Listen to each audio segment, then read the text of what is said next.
Hi friends, അസ്സലാമു അലൈക്കും. മാഷീസ് വ്ലോഗിലേക്ക് എല്ലാവർക്കും വീണ്ടും സ്വാഗതം.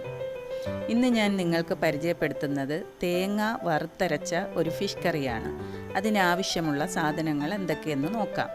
ഇത് ഫിഷ്, ഇത് കിളിമീനെന്നും ചെങ്കലവ എന്നും പറയും. പല പേരിലും ഇത് അറിയപ്പെടാറുണ്ട്. ഇതൊരു 3 എണ്ണം ഞാൻ എടുത്തിട്ടുണ്ട്. അത് കട്ട് ചെയ്ത് വൃത്തിയാക്കി വെച്ചിരിക്കുകയാണ്. ചെറിയ ഉള്ളി 4-5 അല്ലി, ഒരു കഷ്ണം ഇഞ്ചി, ആവശ്യത്തിന് കറിവേപ്പില, പുളി കുതിർത്ത് വെച്ചത് പിഴിഞ്ഞെടുക്കാൻ വേണ്ടി, തേങ്ങ. ഇവിടെ ഞാൻ 1 കപ്പ് തേങ്ങാപ്പൊടിയാണ് എടുത്തിരിക്കുന്നത്. നിങ്ങൾക്ക് അരമുറി തേങ്ങ എടുക്കാം, 1 തേങ്ങ ആണെങ്കിലും എടുക്കാം. മസാലപ്പൊടിയുടെ അളവുകൾ കൂട്ടിക്കൊടുത്താൽ മതി. ഇതിപ്പോൾ ഞാൻ 1/2 കപ്പ് തേങ്ങാപ്പൊടിയാണ് എടുത്തിരിക്കുന്നത്. അതാവുമ്പോൾ പെട്ടെന്ന് മൂത്ത് കിട്ടും, പെട്ടെന്ന് നമുക്ക് വറുത്തെടുക്കാം. 1 തക്കാളി, 4 പച്ചമുളക്, അല്പം ഉലുവ, മുളക് പൊടി, മല്ലിപ്പൊടി, മഞ്ഞൾപ്പൊടി, ഉപ്പ് ആവശ്യത്തിന്. ഇതാണ് ആവശ്യമുള്ള സാധനങ്ങൾ.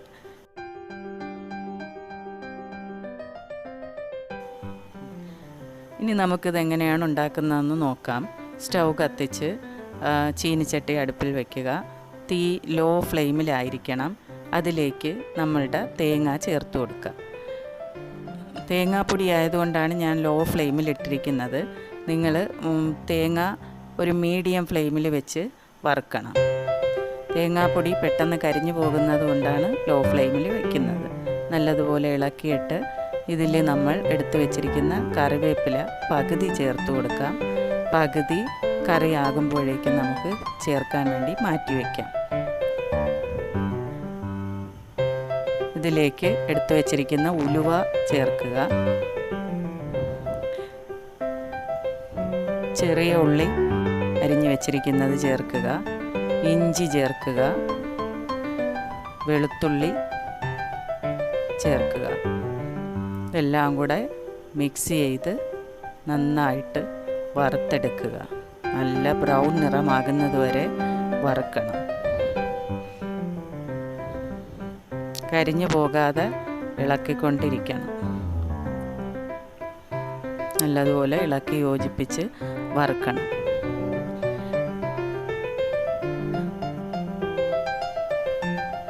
ഒരുവിധം പാകമായി വരുന്നുണ്ട്. നമ്മൾ നന്നായിട്ട് വറുക്കണം. നല്ല ബ്രൗൺ നിറമാകണം. എല്ലാം മൂത്ത് വരുമ്പോഴത്തേക്ക് നല്ലൊരു മണം വരും. നോക്കാം നമുക്ക്. ഇത്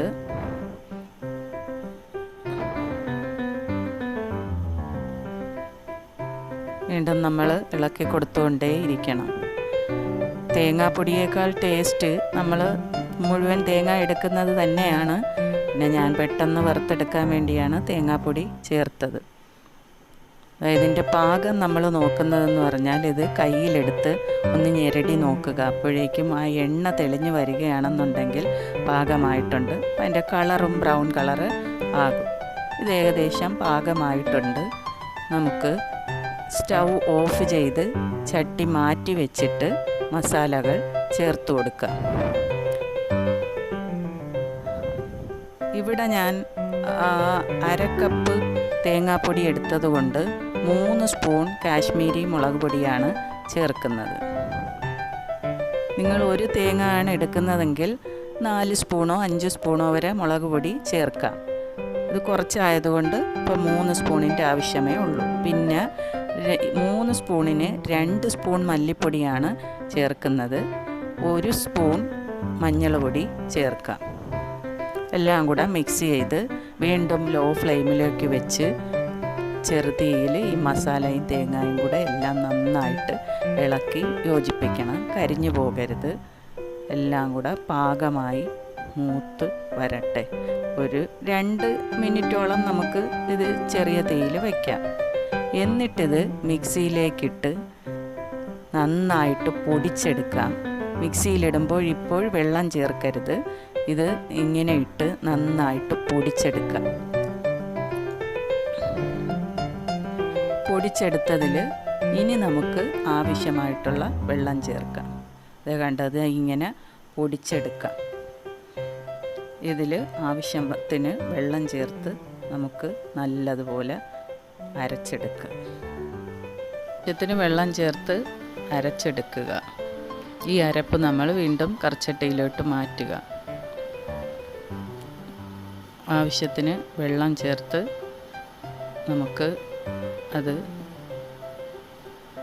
മിക്സ് ചെയ്തെടുക്കാം.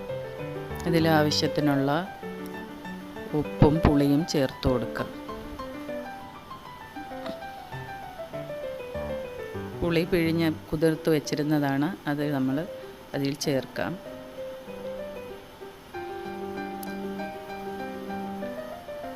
ആവശ്യത്തിന് ഉപ്പ് ചേർത്ത് കൊടുക്കാം. വെള്ളവും ആവശ്യത്തിന് ചേർത്ത് നല്ലതുപോലെ ഇളക്കി യോജിപ്പിക്കാം. ഇതിലേക്ക് ഇനി നമ്മുടെ തക്കാളിയും മീനും ആഡ് ചെയ്യാം.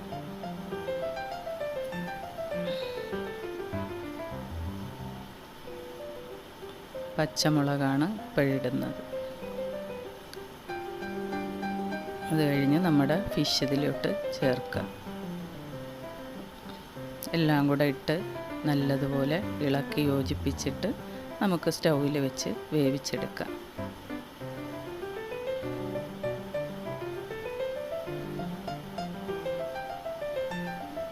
നമുക്ക് അടച്ചു വെച്ച് നല്ല ഹൈ ഫ്ലെയിമിൽ വേവിച്ചെടുക്കാം.